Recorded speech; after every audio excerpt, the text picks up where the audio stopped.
Welcome to the Effective Estimating Seminar. I'm firmly convinced that I have a message for you today, and that message will be built on the foundation of this famous quote, "The end depends upon the beginning." So take just a second to imagine me reaching inside your head and inserting a splinter into your brain. Can you feel that? What I mean by that is the outcome of each of your jobs will be determined by your estimate and/or proposal. No matter how well you design it, engineer it, manufacture it, finish it, or install it, the ultimate success or lack thereof will depend on you having charged the appropriate price. My message to you today will be about accuracy, managing customer expectations, and selling projects. The best way I know to convey a message is through a story. One day, many years ago, I was talking on the phone with my good friend and fellow cabinet maker Billy Crawford in Centertown, Georgia. I was complaining about a customer challenging me on a selection they had made, and Billy said, "What you need is my SR749 form." I asked what a SR79 form was, and Billy proceeded to tell me that the form name came from a customer, we'll call her Miss Sorry Rotten to protect the guilty, and she cost Billy $749 because she never picked a sheen. He only had one sheen in his showroom, so the sheen was presumed.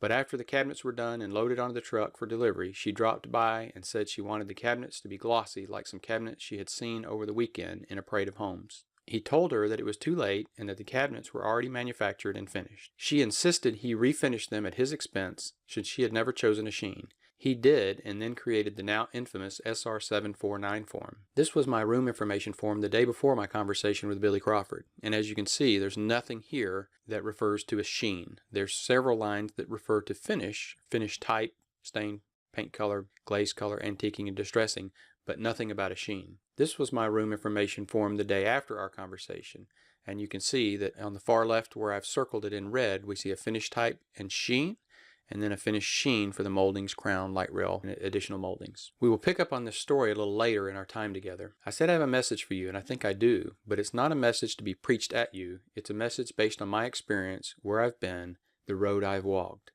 I'm just a beggar telling beggars where I found bread. Your journey may be different from my journey, but I bet we both can learn a thing or two from each other. Ever see a turtle on a post? Well, anytime you see a turtle on a post, there's one thing you can know for certain. It didn't get there on its own. Like that turtle on a fence post, I did not get here on my own. I'm only up here because a bunch of cabinet makers like Billy Crawford, Mark Poole, Keith Hill, Randall Fowler, and all the 232 guys, and many others taught me all these things. I have never had an original thought in my entire life. I am the great plagiarizer.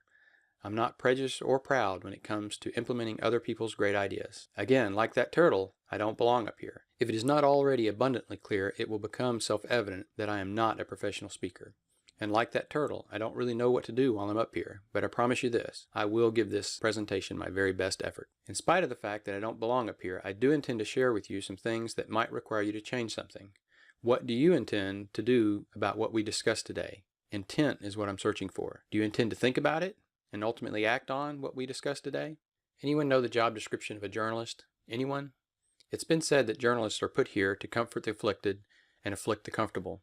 I'm thinking that what I need to do here today is very similar to what a journalist does. If you are comforted by what I say today, you should just keep doing what you're doing, in my opinion.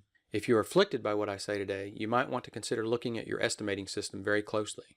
My hope and prayer is, at the very least, whether you agree with what I tell you or not, if you feel afflicted, if you see chinks in your estimating armor, that you will take a good hard look at your estimating system.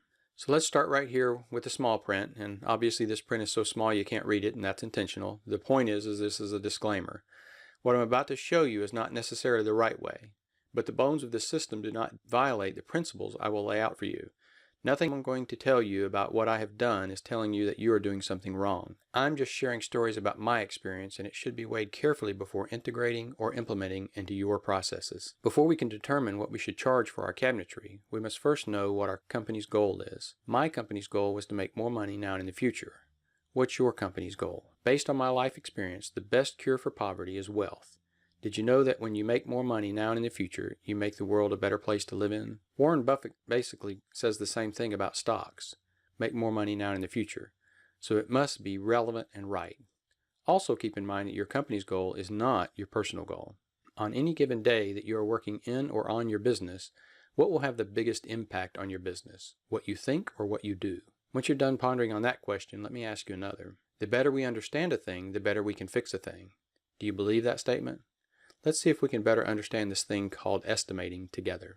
Every good presentation needs a beginning, a middle, and an end. I'm going to attempt to keep you posted on where we are in this journey. Now that we've been properly introduced, we've covered the beginning. Let's get started on the middle. So let's take a couple minutes to go over the terminology common to the construction industry as it relates to what we sell our cabinetry for, our selling price. Those terms being ballpark, estimate, proposal, and bid. First up to bat is the ballpark. My most common answer when asked for a ballpark price was, the average cost of a ballpark is $750 million. Does that fit in your budget? This response always got a laugh, but also opened up the opportunity for more serious discussion about the cost of cabinetry. Once in a great while, you get lucky and hit your target with a ballpark estimate. But more often than not, you're setting yourself up for disappointment on the low end of the scale and outright disaster on the high end of the scale. Ballpark estimates are not a binding contract. They are total guesses, or as the definition states, an acceptable range of approximation. And in my opinion, range is the key word in the short statement. Ballpark estimates should always be given as a range.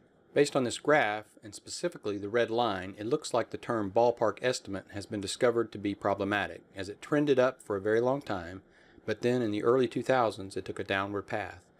To be perfectly clear, I'm not opposed to ballpark estimates. They are great pre-qualifiers. They help you get rid of the tire kickers. But I'm not a fan of a single number. See what I did there? Fan, ballpark? I am, however, a fan of the acceptable range of approximation. So here's what I would provide my clients with before I wasted any time on a formal estimate or drawing. The least expensive project we produced last year ran $400 per cabinet. And based on what you have told me, you have 20 cabinets, so the best case scenario is your project will cost somewhere close to $8,000. The average cost of all of our projects, taking everything from the least to the most expensive projects into consideration, was $750 per cabinet. You have 20 cabinets, so if your selections align with our average project, your project will probably fall somewhere close to $15,000. The average cost per cabinet for the most expensive project we produced this past year was $1,500 per cabinet, so if your selections align with that project, your project could cost as much as $30,000. Now let me tell you how I came up with these three numbers, the 400, the 750, and the 1500. Every time we would add a job to our schedule, I would put it on a calendar, and as we got close enough to know the actual cost of the job, I would write the cost of the job on the calendar. And once we got to the point where we were actually manufacturing and I knew the quantity of cabinets, the absolute quantity of cabinets, I would write that quantity of cabinets on the calendar. At the end of every month, I'd tally up all of the total dollars and divide it by the number of cabinets. And I would look at the end of the year for the lowest cost project per cabinet and the highest cost project per cabinet and make note of that. And for the following year, I would use those numbers. And in this case, these numbers are old, so these numbers are really low at this point. These were actually collected in 2011 and used in 2012 in my business. So as I just explained, my acceptable range of approximation is based on the selections my customers made. The doors, drawer fronts, drawer box type, functional hardware type, wood species, finish, trim, molding, accessories, etc.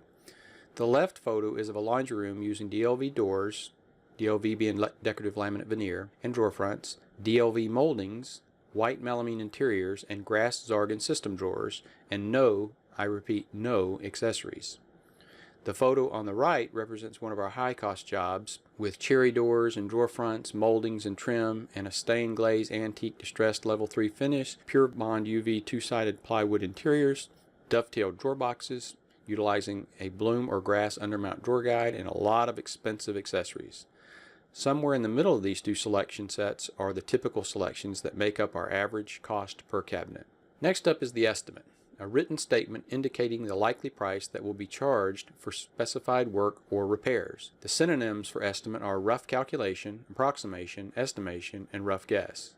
Like a ballpark estimate, an estimate is an approximation based on the information you have been provided with. This is not a legal agreement, so the conditions can be short and sweet, and the number you provide is only as accurate as the information you've been provided with, be that drawings, blueprints, or a hand sketch on a napkin. Next up is a proposal, a legal document, a formal contract with your customer, so the conditions should be well crafted and reviewed by a legal professional.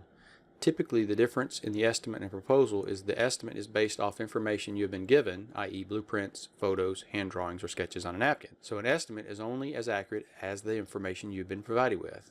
Once the customer agrees that your estimate is acceptable, you would then go to the project, field measure, draw the cabinetry, and modify your estimate to align with your design, and from that point forward, it would be referred to as a proposal. The first is typically based off of information you've been provided. The second is based off of information you have gathered yourself. And last but certainly not least is the ever popular bid, also a legal document, a contract with your customer. I personally never use this terminology with my clients, as many people are under the impression that a bid is more akin to an estimate than a proposal. So I use the term proposal exclusively in my business. So back to my message. Is that splinter I inserted into your brain beginning to fester? Our objective is to build an estimating system that provides bulletproof estimates and proposals. I believe these three principles I keep pounding on will keep us on the straight and narrow path. If you leave here today and only remember one thing I say, let it be that our estimating system should provide accurate estimates and proposals, help us manage our customers' expectations, and help us sell more jobs.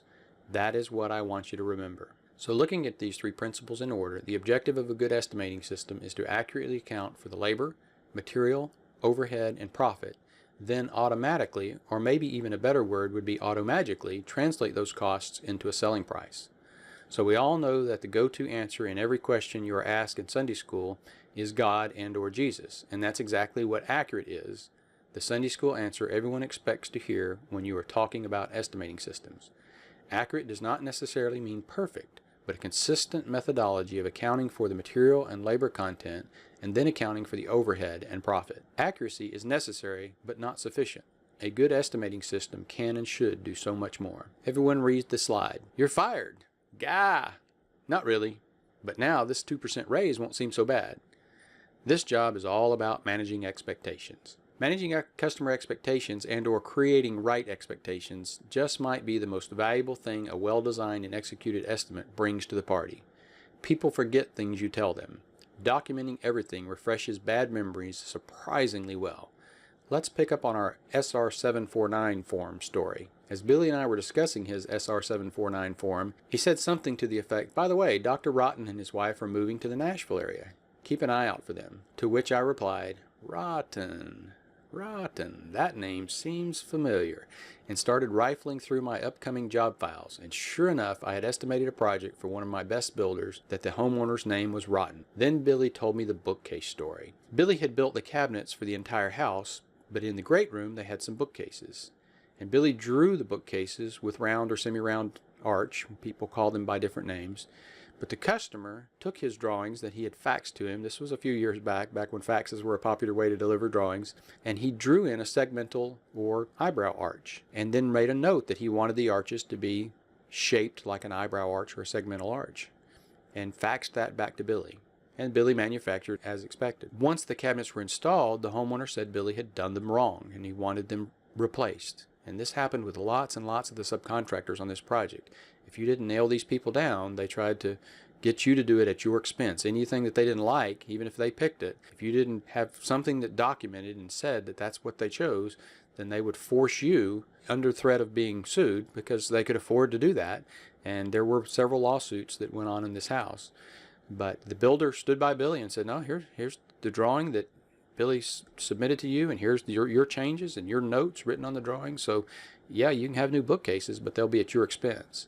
So this is a classic case of managing expectations and managing them well with documentation. But we don't produce estimates and proposals for the sake of estimates and proposals. Now, this is a good place to pay special attention right here. I'm about to be right. The primary point of our communication isn't information, it's transformation.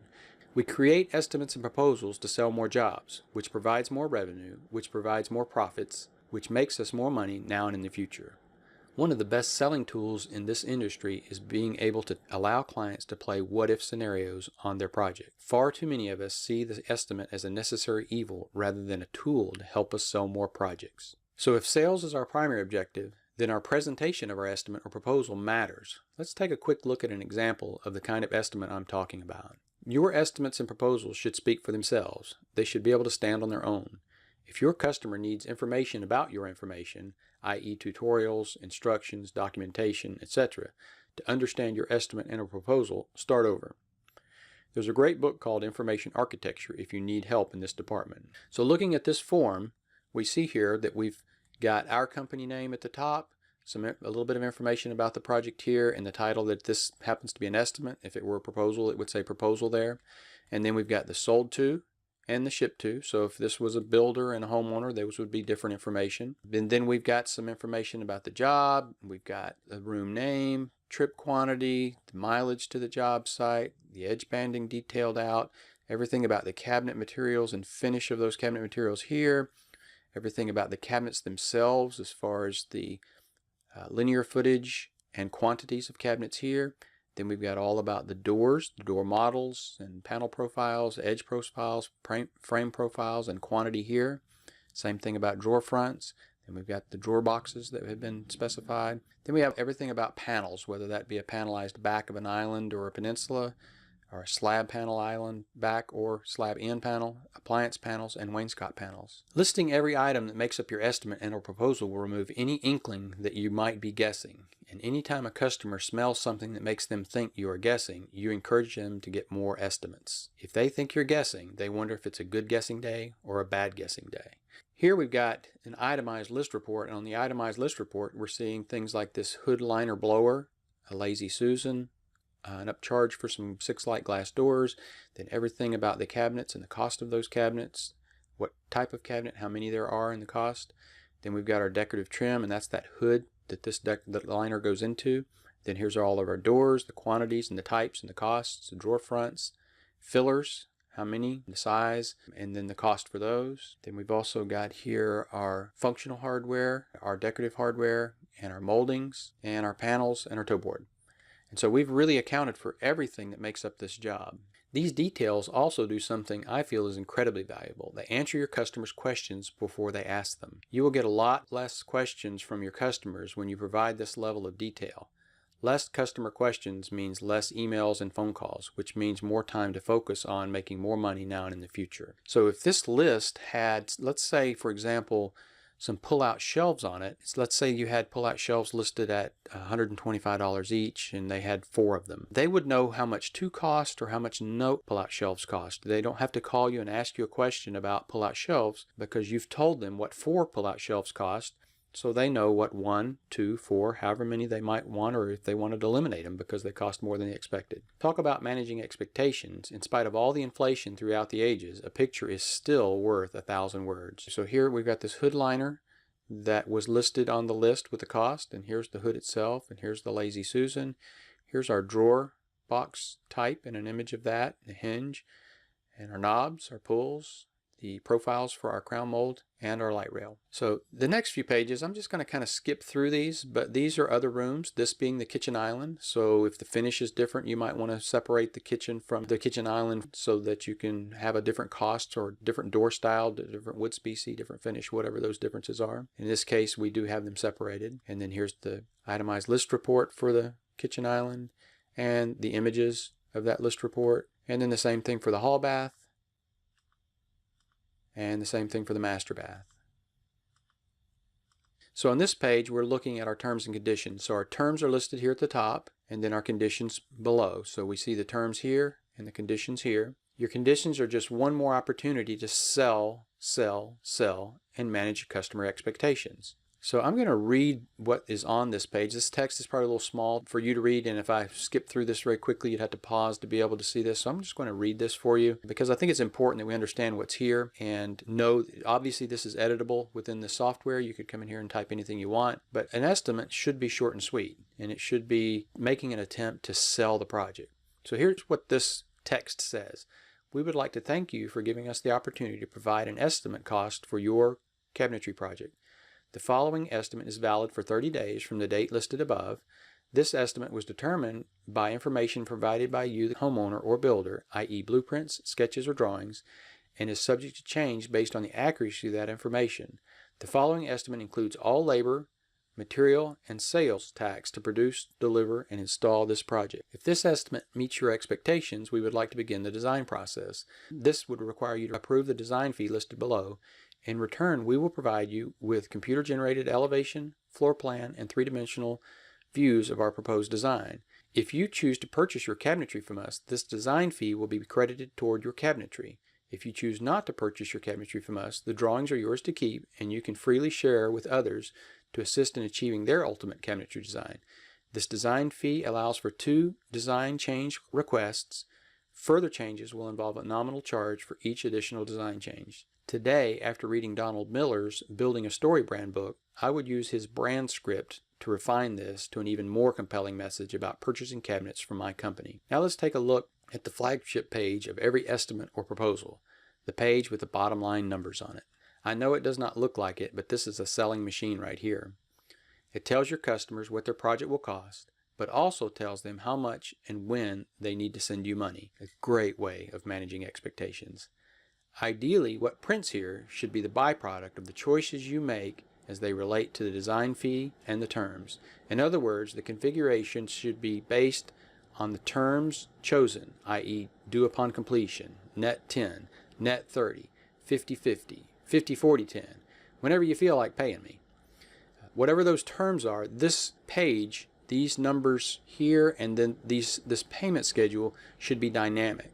So in this case, these words are only here if there's a design fee here. If you say you don't want to see the design fee, this fee would be included in the cost, but this line wouldn't be here. It would just be added into the additional payments down here, and this whole section would go away.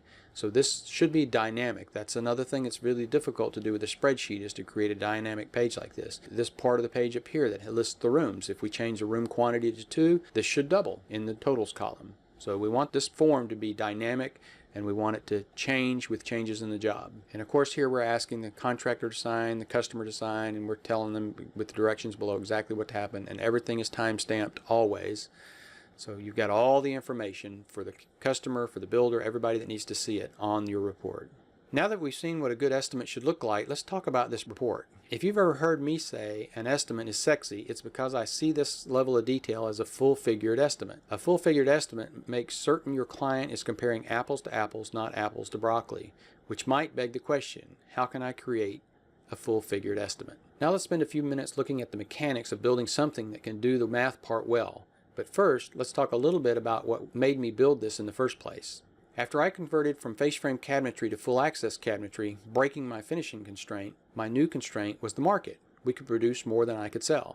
So to address that constraint, I hired a full-time salesman who was quite good at getting builders and homeowners interested in our company and its products. But very quickly, I became the constraint. My new salesman was so good, he was bringing me jobs daily to estimate. And at that time, we had not even conceived of the ballpark estimate range of approximation we discussed earlier, and we were using Cabinet Vision to do all of our estimates and proposals, which required me to draw the job first to get an accurate estimate. So I realized very quickly that I had to build something to estimate projects quickly without the need to draw the projects first. I needed to invent something that would allow my new salesman to create accurate estimates without me investing time, energy, and brain cells into that process. And that was what motivated me, along with Mark Poole and Keith Hill, to create the spreadsheet we will look at in just a few minutes. We collaborated on this spreadsheet for several years. Unfortunately, no matter how adept you are at working with spreadsheets, you most likely will run into the same issue that Mark Poole, Keith Hill, and I ran into way back in the mid-'80s while attempting to exploit the riches of Excel and invent this much-needed solution. We got a really effective estimating model built, but no matter how hard we tried, we were never able to get an interactive reporting model built, which is why we shifted to a database model instead, and you'll see that as well. But something accurate is better than nothing, accurate or inaccurate. So let's take a look at a couple of the fundamental Excel skills needed to build this spreadsheet. I'm not going to belabor each of these steps, and the objective is simply to see the process in relation to what we are attempting to accomplish. So this is a step-by-step approach, but I'm not going to call each and every press of a button or choice that must be made. I'll call most of them, but not every single one of them. In other words, in the words of Inigo Montoya of Princess Bride, I'm going to sum up. For a micro level of detail, you can refer back to the Effective Estimating blog series that has been running the past 6 weeks on Cabinotch.com's website.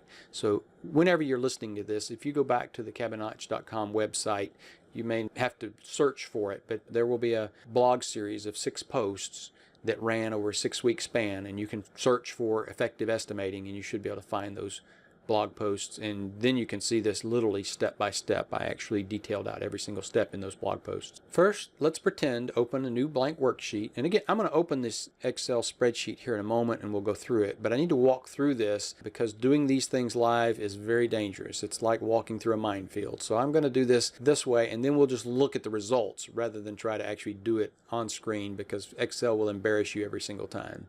So we're going to pretend to open a new blank workbook in Excel 2016. Then let's rename that first tab Options. And you see that tab right here. So to rename it, you would right click on it, choose Rename, and then type in the word Options.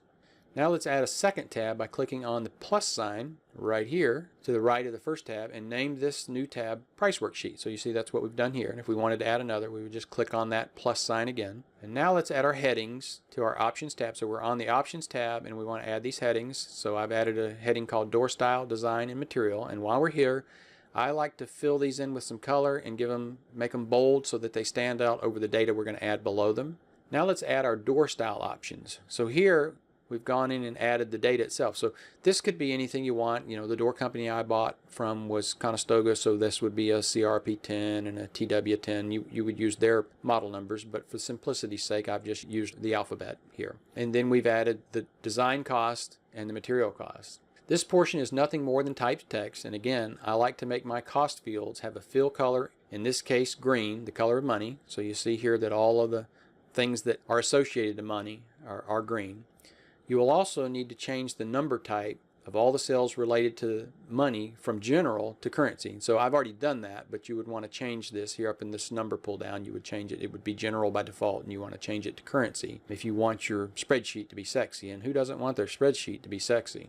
Now let's go to our Price Worksheet tab and add our headings. So we've moved to the Price Worksheet now, and we're adding our headings. And again, we want to make them bold and give them a fill color. Now we'll get a little more technical. Select field A2. So here's our field A2 right here. On the Data tab, in the Data Tools group, we will click Data Validation. And in the Data Validation dialog box, on the Settings tab, we will choose List. And so you see here's the pull down that I would have clicked on, and then there would have been a long list, and I chose the last item, which was List. And in the source field, we'll select the up down arrow here. We see this up arrow here. So in the source field, we'll select the up arrow to the far right of the field and navigate to the Options tab, which is this tab, once we click on that up arrow, and select cells A2 through A12 and click the up arrow again, and the results of this field should look like this. So you can also do that by actually just type. If you know what this formula is, you could just type it in, but most of the time you can't remember all of these things, so it's just easier to follow the directions and just go and select them.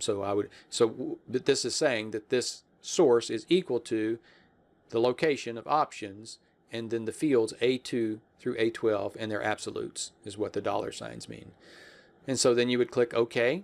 And now you can go click on the A2 cell and you'll see the pull down option appear in the right of the field, and we'll look at that in just a minute. Now, and even more technical but not overly difficult, we will click on the cell B2 right here and then select the Formulas tab up here and then select the Lookup and Reference option, which once you shrink the screen down, you don't see the words, but this is the lookup option here, but it would actually say lookup if this screen was full width. I've got it shrunk down to record this, or this is actually a PowerPoint screen we're looking at here. And then from that reference option, you'll select VLOOKUP near the bottom of the list, and we'll see a pop-up box like this. So this would be the result of going here and selecting those things, and we'd get the pop-up box that looks like this. And now let's fill this thing out. First we would select the lookup value field right here and enter A2. You can just type it in. We want it to look in this value field for A2 right here. Or you could click on this arrow key and then go click in that field and then click the down arrow key and it would enter it for you. And then we need to do the table array. And so the table array, we would click on the table array field and the arrow if we want to, go to the screen, then go to the Options tab again, and then select A2 through B12, and you could also select A2 through C12. It doesn't. We just want the whole array, where all the numbers live. We're going to look here and match up what's going horizontal to this, and then this one in the column index number tells it which column to look in. So if we had said A2 through C12, it still would know to look in the second column. Now I'm not certain why they don't use ABCD here. I have no idea. It seems like it would work just as well. but they're just saying from the column you chose, 2 columns over is where you want to look for the, or the second column for where you chose is where you're going to look for this. So they're going to look in this column to get the answer to this question, and then the next one we do, we'll be looking in the other. And the range lookup, you say false, can't tell you why, don't know, don't care. You're welcome to research that, but I always answer false there, and it never affects anything, so that's the answer I'll give you anyway.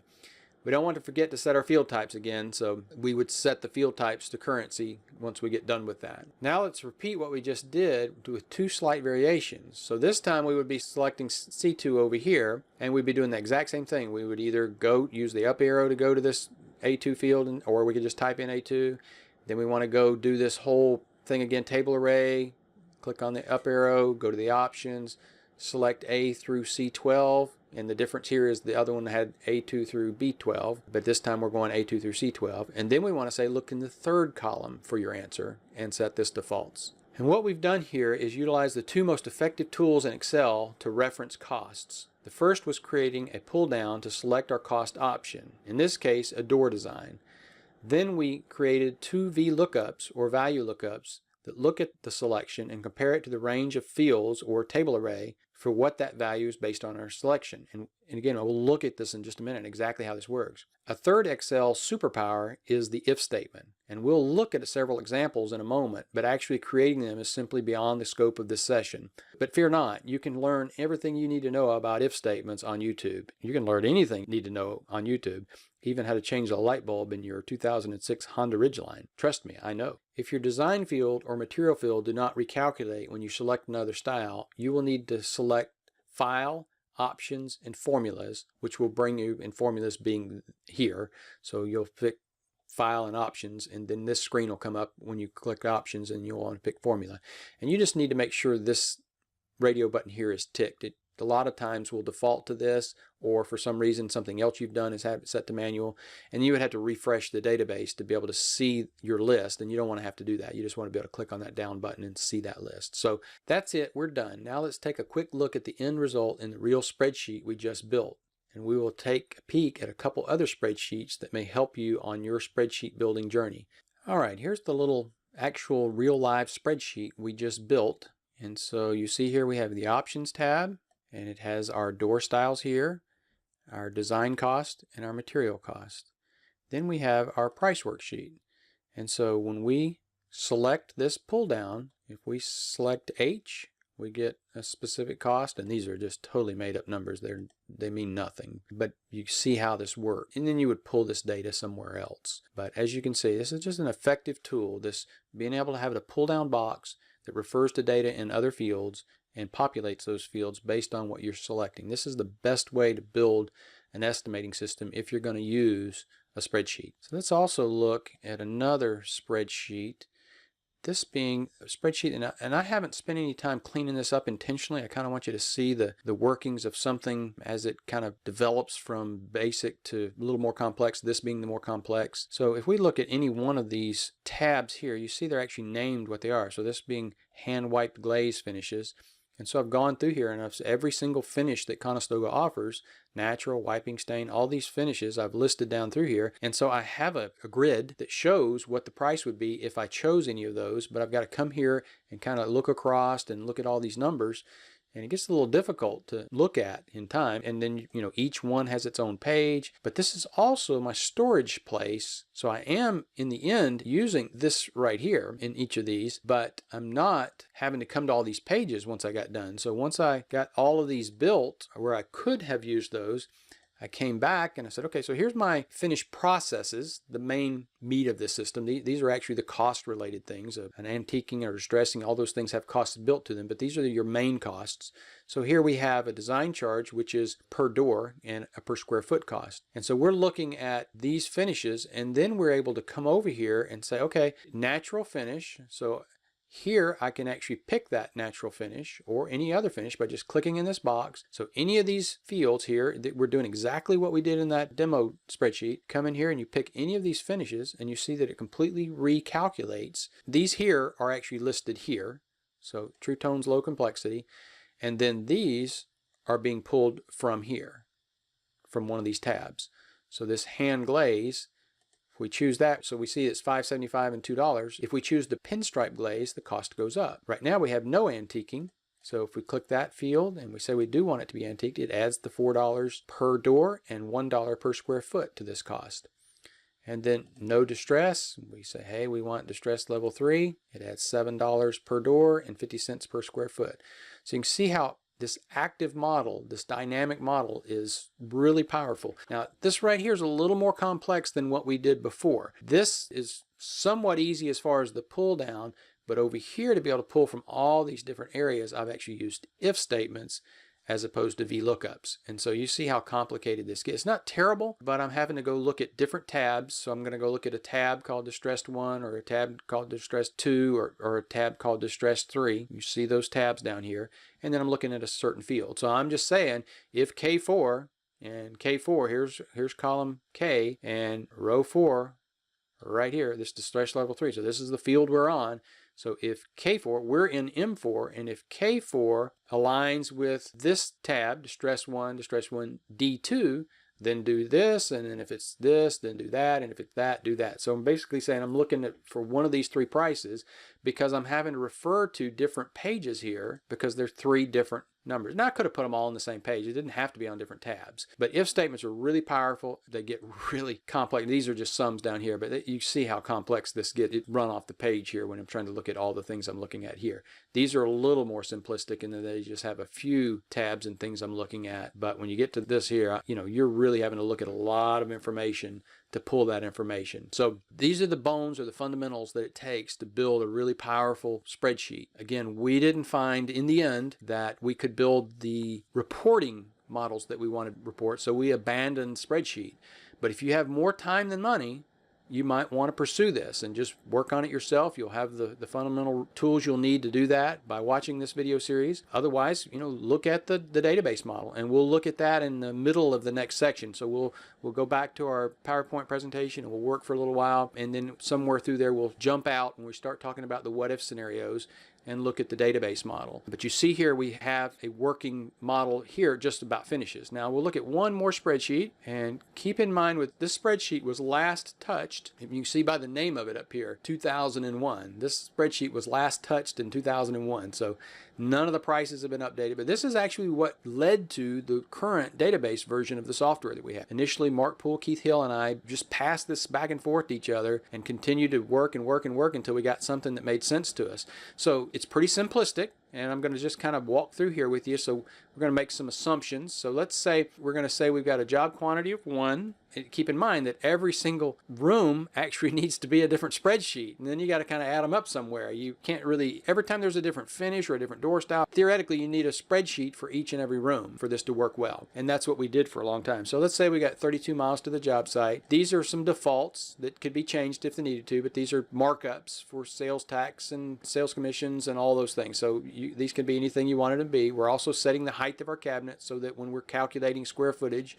that it'll calculate based off the right height. So we could come in here and we're just going to do a couple simple things. We're going to say, hey, we got 3 foot of base cabinet, and we'll say we have 3 foot of wall cabinet and 3 foot of finished interior wall cabinet, and then we'll say we got 2.5 feet of tall cabinets. You can get pretty sophisticated with a spreadsheet. I'm not saying this thing is not somewhat powerful, because you already see here we have a suggested base cabinet box quantity. So we knew that we wanted to get away from having to draw the job first in Cabinet Vision or Cabinetware or Microvellum or any of the design packages because of the time that took.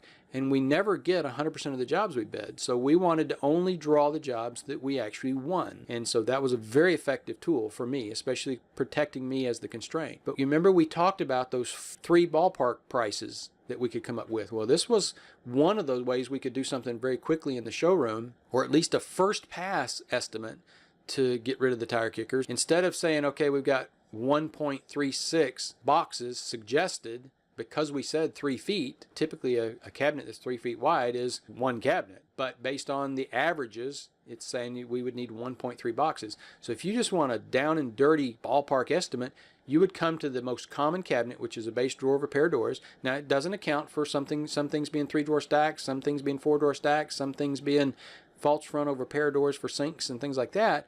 But if you got 20 cabinets, and you came in here and said there's 20 cabinets, you'd be surprised how close it would be as far as a ballpark estimate goes. But if you know exactly what they are, you can just come in here and tell us what each one of those are. So we're just going to say that we've got one drawer over pair doors. So that is the most common cabinet. We're just going to say we have one of them. And then here's our interior material. You see here we've got those pull down lists, and we've got all of our materials listed. So exactly what we learned in just a few moments ago. And so here's our back material, and here's our interior material, and then here's the finished interior material. If we have a now we didn't have a finished base cabinet, but here it is, and the finish. Now this again is so old that Conestoga doesn't have a finish called clear tone anymore. They have one called color tone, but nothing's called clear tone. That's how old this is. But again, there's all their finishes listed there. And so now we'll come down here and we'll say, okay, so this says we should have 2 cabinets. In this case, I know that one of them will be an upper pair of doors, and we'll just say the other one is an upper open. So we distinguish here between finished interiors, and we do know that some of that was finished interior. So we're going to open with a finished interior. We'll have one of those.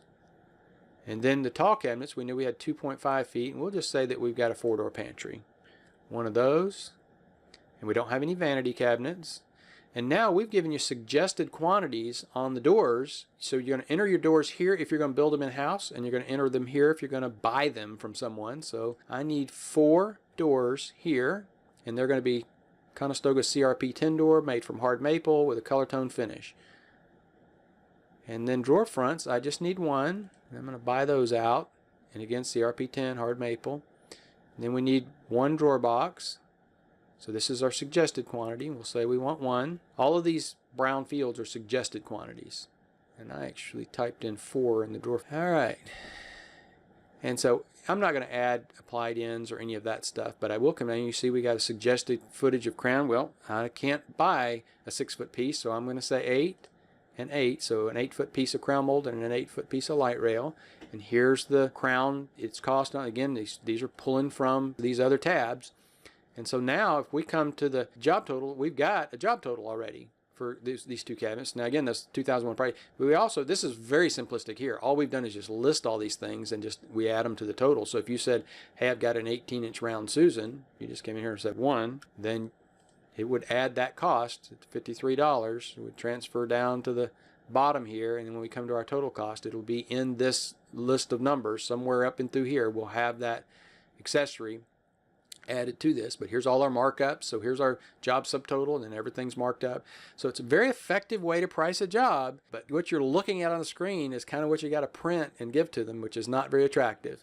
So you're going to get a copy of this, and you're welcome to do anything you want to it, update all the pricing, add things to it. Again, you got to learn a little bit about the VLOOKUPs and the if statements to be able to use this effectively, but if you do the work, then it'll be very effective for you. So that's it on the spreadsheets. Let's get back to our PowerPoint presentation. In light of the estimate we looked at earlier and knowing the shortcomings of a spreadsheet model, let's review our objectives: creating accurate estimates and proposals, managing customer expectations, selling more jobs. Do you think we could achieve those objectives with a spreadsheet? Do you think the sample report we looked at earlier achieved those objectives? How do you think we did on accuracy from the customer's perspective? Did we communicate clearly? What does it take to communicate clearly? Let's spend a few minutes looking at the attributes of accuracy. Attribute 1. A good estimating system should be based on a direct relationship between cost and selling price, a structure that allows the user the ability to adjust the cost of any item that makes up an estimate, and the system adjusts selling price appropriately. Examples: if the cost of a hinge changes from $3.48 to $3.72, how do you accommodate for that change? If the cost of your sheet goods goes up by 12 cents per square foot, how do you adjust for that? If you give all your employees a 3% raise each year, how do you adjust for that? How do you accommodate for all of these changes in cost in your selling price? Attribute 2. A good estimating system should account for overhead and then apply overhead appropriately. I could do a whole seminar on how to apply overhead. If you load your labor, what if a job is labor light and material heavy? If you load your materials, what if a job is material light and labor heavy? Labor and or material multiples just do not do a good job of applying overhead. We must apply it somehow, and the method that seems to make the most sense to me is based on an annual projection, hopefully augmented by prior year's history, and then apply your overhead as a percentage of job cost, with the objective of selling more than your projection. If you sell less, your overhead will not be covered. If you sell more, not only will you earn the additional profit, but the overhead applied to all jobs over your projection will go straight to the bottom line as well. Attribute 3, a good estimating system should account for sales effort, i.e. showrooms, displays, samples, commissions, advertising, signage, etc., etc., etc. Attribute 4, a good estimating system should account for cabinet width, depth, and height. Attribute 5, a good estimating system should account for the number of cabinets and the number of parts required to make those cabinets. So using our database model, we've priced these two scenarios to kind of prove the point. If we take three 3.3 foot cabinets that sell for $6,808.10, that's 10 linear feet of cabinets, 30 square feet of cabinets, 3 cabinets, 6 doors, 3 drawer fronts, 3 drawer boxes, 3 drawer guides, 6 pair of hinges. Or what if we take 10 1-foot cabinets that sell for $11,262.32? It's still 10 linear feet. It's still 30 square feet. But it's 10 cabinets, it's 10 doors, 10 drawer fronts, 10 drawer boxes, 10 drawer guides, and 10 pair of hinges. Based on a linear footage or square footage method, these jobs would cost basically the same. But it's never this obvious. I mean, I've done this intentionally. I've made it very, very obvious. 3 3.3 foot cabinets versus 10 1-foot cabinets. You probably have jobs all the time that would never be that obvious, but you can see the cost implications are drastic. So accounting for the actual material and labor required, there's actually a 66% difference in material and labor cost and a 65% difference in selling price. Remember the story of the 6-foot man drowning while crossing a stream that was an average of 5 foot deep? Attribute 6, a good estimating system should account for the number of doors and drawer fronts, size, type, and the number of internal parts, special style, and or rails. Attribute 7, a good estimating system should account for the number of drawer boxes, size, and type. Attribute 8, a good estimating system should account for all the functional and decorative hardware. This should be precise and account for the labor to drill, install, etc. Attribute 9, a good estimating system will identify all the things listed above, the things needed to produce the project. It should provide a bill of materials of some sort, something that tells you what's needed to manufacture the job. Maybe a better name is a purchase list. Anything that was included in your estimate and or proposal, you will need to order to produce the project. So you need a list of those items. Attribute 10, a good estimating system should account for what-if scenarios. We talked about a 3-tiered ballpark quote, the value, average, and high cost. What about giving every client 3 estimates? What would the implications of doing that be? Providing 3 estimates satisfies some clients' need to get 3 estimates. No one ever said they had to be from 3 different companies. Providing 3 estimates will save a few jobs where the client's tastes exceed their checkbook. But by offering them that low-cost option, they know you have something that does suit their checkbook. Providing 3 estimates will provide a path to upgrades. Some clients will be surprised to discover they can afford what they really wanted rather than just settle for something less. Or at the very least, they may upgrade some portion of the job, i.e. door style, wood species, finish, level, accessories, etc. All right, so let's open up the Custom Cabinet Estimator and talk about how to duplicate and edit a job and provide these what-if scenarios. All right, we've opened up the Custom Cabinet Estimator now, and I have created a job with 2 rooms to illustrate my comparison earlier. So I've named this job Average Comparison. We can look at this page just for a moment. So here I've answered some questions about terms, and obviously I can choose any of the terms here. In this case, I've chosen a 50-40-10 with the final payment being due prior to delivery and installation. And you can have as many of these as you want, and you actually create them yourselves. And we've got the markups listed here, and these can actually be based at the client level. When you're creating the client, you actually have a pull down like this for various different markup levels when you're adding a new client, where you can say, hey, this is a builder that I'm giving terms to, and this is a builder that I still want to do the 50-40-10 type thing, or 50-50 whatever. But these copy into each job from the client. And then here we've got again, this comes from the client. The taxes would be client specific. And then we've got a little information about the delivery, trip quantity, miles to the job site, and then our default cabinet heights. All of this can be changed at the room level or at the cabinet level. This is just the default so that it comes in. You don't have to change it as often if you set these. And then the client information, having a bill to and a ship to address. And obviously this is all made up information. But I created these 2 rooms and named one of them the 3 3.3 foot cabinets and one 10 1-foot cabinets, just so you could see where this cost that I quoted is coming from. So here's all the selections for these rooms, and the selections are identical. We just have, in one case, we have 3 cabinets that are about right at 40 inches wide, and in the other, if we come back here to rooms and we look at this 10 foot, we've got 10 cabinets that are 12 inches wide, and all of the hardware and all the other things. I mean, if we come down through here, here's our material selections for the exterior parts and our moldings and all of our finish selections, and then here's all our interior selections. It's just a tabbed interface that you work left to right on. So then here's our cabinets, and we don't have any uppers or tall or vanity. We just have that one base cabinet type and the quantity of 3 in one job and 10 in the other. And then any panels, I haven't added any panels or fillers or toe board or any hardware. Here we can actually choose. I did add the hardware. I did add the hardware, but that was intentional. We wanted to account for the hardware because that's a big difference in the cost. So here we have the ability to play what if scenarios. What if we want an undermount slide used with the dovetail drawer versus a Nova Pro drawer guide from Grass or Zargan system drawer from Grass? You can get different pricing structures very quickly because this is selecting all of these at once, and then I can add those all at once based off everything we've chosen before. We have all these quantities calculated based off of what we said when we answered the questions about material and cabinets prior to getting here.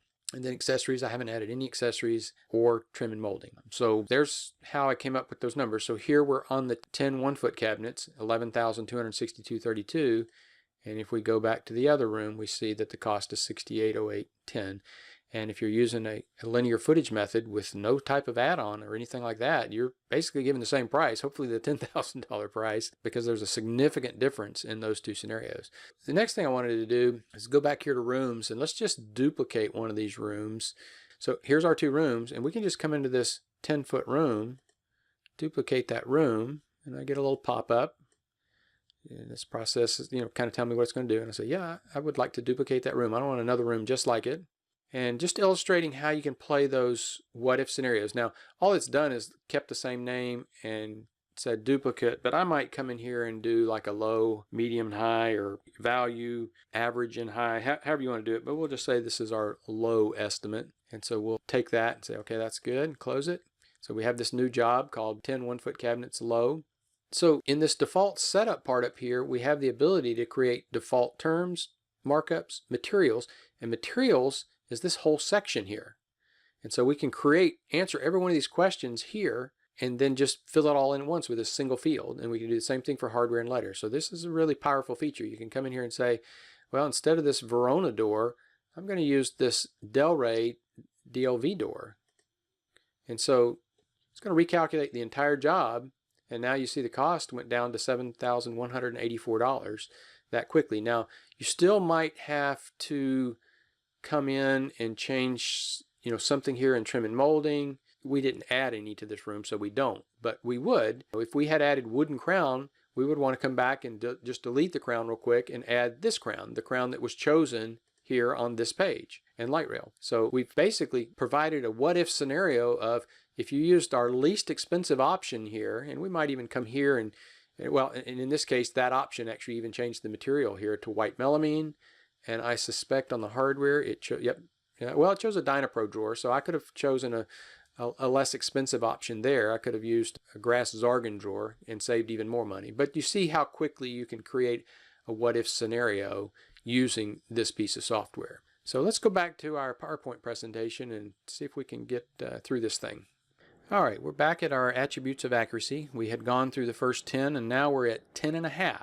A good estimating system provides estimates and proposals that will stand up in court. Better yet, a great estimating system will prevent the need to ever go to court. So many years ago, I published a book way back in 1999 called True 32 Flow Manufacturing. And for some reason, once you've published a book, if another cabinet maker in the general vicinity gets in a lawsuit, people look for somebody that could be considered an expert witness. So I've had multiple requests to be an expert witness, and each time they asked me to provide multiple copies of the book so that it proved to the other side that, for their attorney and for the the folks that are suing the cabinet maker, and then a copy for the cabinet maker. So I would provide several books. And then ultimately, the attorney defending the cabinet maker would always ask me for an estimate. Can you estimate the job? You were a cabinet maker. You wrote a book about cabinet making. Can you estimate the job so that we can compare and make sure that it wasn't being overcharged for too? And so I did that on one occasion that specifically that I want to talk about. I did it on every occasion that someone asked me to do that. I never actually had to go to court as an expert witness, but I have gone through this starting process multiple times. And in this case, the attorney asked me to create this estimate, and I created an estimate and sent him a report, an estimate just like we looked at earlier, the exact same features that we looked at earlier, same pages, and other than at that time we didn't have those images on the report, but we still had all the details that you saw. And within just 45 minutes of me emailing him that estimate, he called and he said, well, if my cabinet maker that I'm defending had used whatever it is you used to create this report, he wouldn't be in a lawsuit right now. So that's the objective of a good estimating system, is not only will it stand up in court, but to prevent you from ever having to go to court.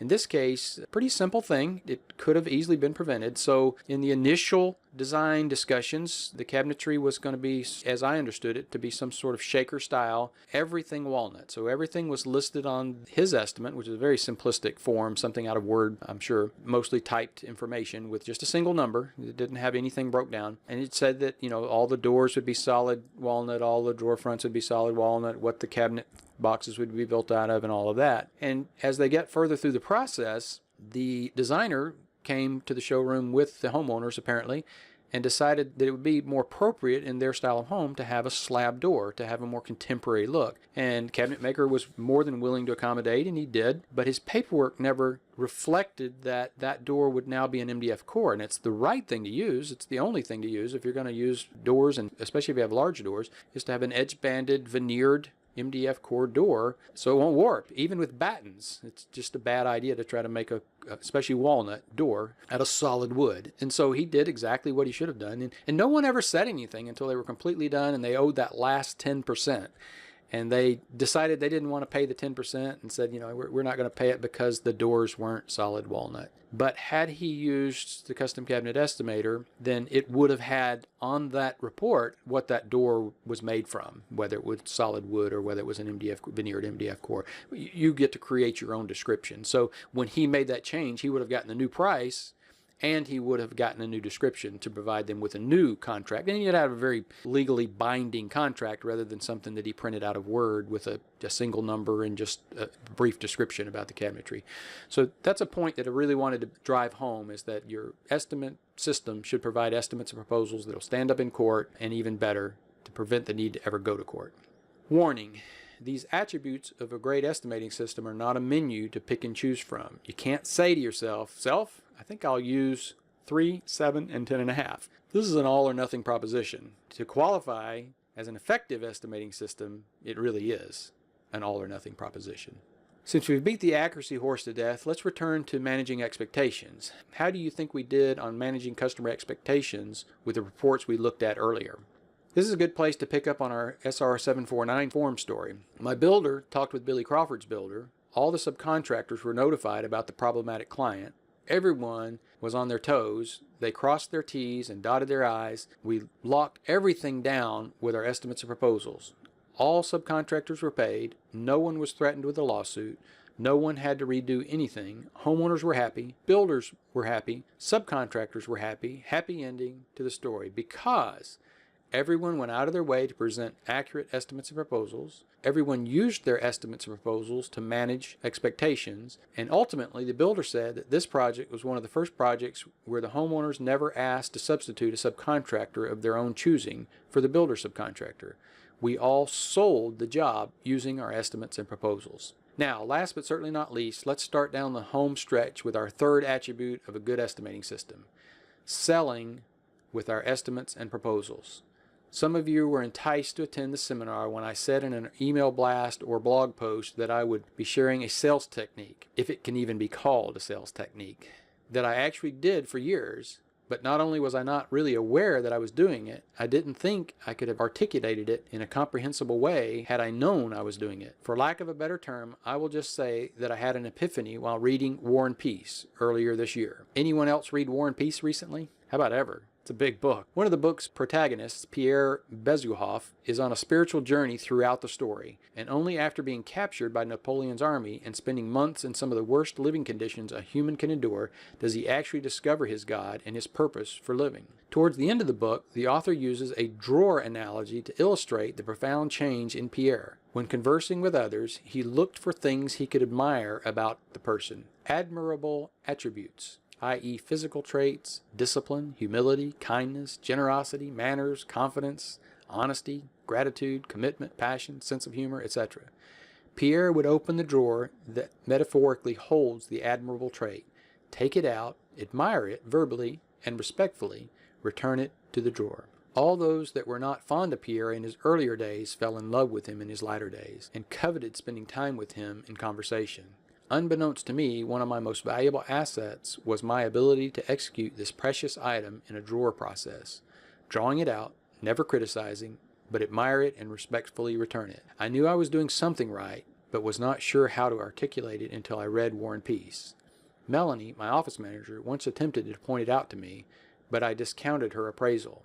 During your client meetings, probe your potential client for their favorite features in cabinetry, in their previous and/or current kitchen, and in kitchens they have admired. Once you know their top features, treat them like you are taking each one out of a drawer, admire them, never criticizing them, and then respectfully return them and close the drawer. If by chance or design you learn about other things in your client's life that are important to them, especially things that you have in common with them, i.e. kids activities, cars, motorcycles, hobbies, etc. Draw that important thing into your discussion, admire it, and respectfully return it and close the drawer. If you observe admirable attributes in your client, i.e. physical traits, humility, generosity, manners, confidence, honesty, gratitude, commitment, etc., draw that admirable attribute into your discussion, admire it, and respectfully return it and close the door. And then a second bonus, one that I haven't talked about, but one that I will talk about because I think it's important. What about Asana? If you're not familiar with Asana, Google it. And if you are familiar with Asana, you probably already know what I'm talking about. But Asana will help you sell more jobs now and in the future. If there's anyone out there that is using Asana now, I'm sure they would give me a hearty amen on that. I would love to do a session on Asana. I think it is a worthwhile endeavor. I used it the last few years I was in the business, and I use it every day in my current job with Cabinage. So I would strongly encourage you to investigate Asana. One of the things, I'll just share a very brief story of how I used Asana the last few years. So it's somewhat of a project management software, but so very much more. But I used it to manage the process through my shop initially, but then continued to add things further and further upstream until I had all of the meetings with homeowners in there, and it was my trigger list of don't forget to ask for the appliance specification. It's a list format, but I would ask people questions based on what I was looking at on my phone or on the PC in the showroom to make sure I got all the details I needed. But then when we started through the process, we would invite our customers into our Asana project that was for them specifically, and they couldn't see any of the other projects, they could only see theirs. And the thing that I found just so incredibly useful was when we would start their project the very first day, we'd start to cut material on the router. We would take a few pictures of our man, moving sheets to the router, take a few pictures of the router, machining parts, and just send them. And I made certain that I always sent them in the lunch hour, somewhere between 11 and 12:30. I would send these images of, we're starting your job, just a short message with the images, hoping, and apparently the case was, whoever they were at lunch with that day, they would always show it to them. And then on the weekends, they would always show it to their family members. And we would do that throughout the job. So we usually took pictures at the beginning of the job when we first started it, and then we would take some pictures at assembly, and then we would take some pictures at the finishing stages if we were finishing in-house. Then we would take pictures on the delivery day, and then we really did a great job of documenting the installation. So we would start with images. So all throughout that day, they would get pictures. Early in the morning, they'd have pictures of just the empty rooms, and then they'd have some pictures maybe with the hanging rail up, and then they would start seeing upper cabinets and moldings. And so we would take pictures throughout the day and send those pictures to them throughout the day. And whoever they were around at the time, and if they're a doctor, a lawyer, or a dentist, or whoever, if they're at lunch or just around other professionals, or other architects or whatever their trade may be, they would typically, people like to brag, hey, they're putting my cabinets in today, look. So we got a lot of business from that. That really did work out well for True 32 Custom Cabinetry of Middle Tennessee, the company I owned. It was one of the best decisions I ever made, and I don't think that I ever imagined that sending them those pictures would bring me new customers. I just thought it would make my customers better customers. So consider Asana. Take a look at Asana. Trello's a fairly good program, but I don't consider it to be of the same caliber as Asana. If you get more than 15 people in, you got to pay. It's free up to 15, but it's worth it. And I think you'll find that if you give it a shot, you'll find that to be the case. Now that we've covered the meat of our discussion, the middle, let's begin the process of wrapping this thing up. If you're feeling like you may have been doing things wrong or less than perfect right now, just remember, good judgment comes from experience, and experience comes from bad judgment. There ain't no shortcuts when it comes to good judgment. You will make mistakes, but course correction is a strategy to be refined and mastered. If executed and managed well, your cabinet manufacturing business should be a land flowing with milk and honey. We all make mistakes, but a mistake repeated more than once is a decision. What do you intend to do with what you have just learned?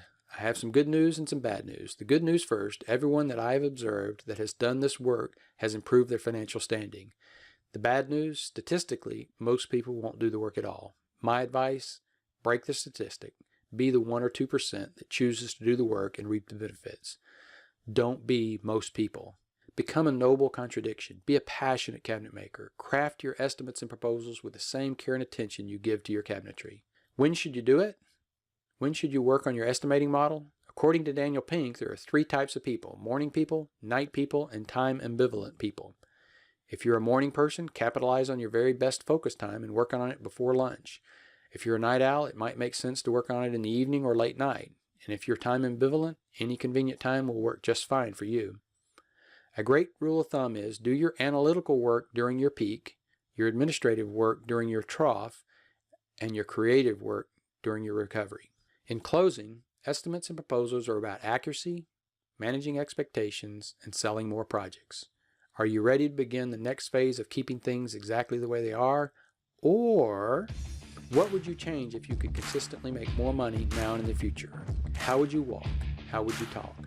I hope I delivered my intended message today.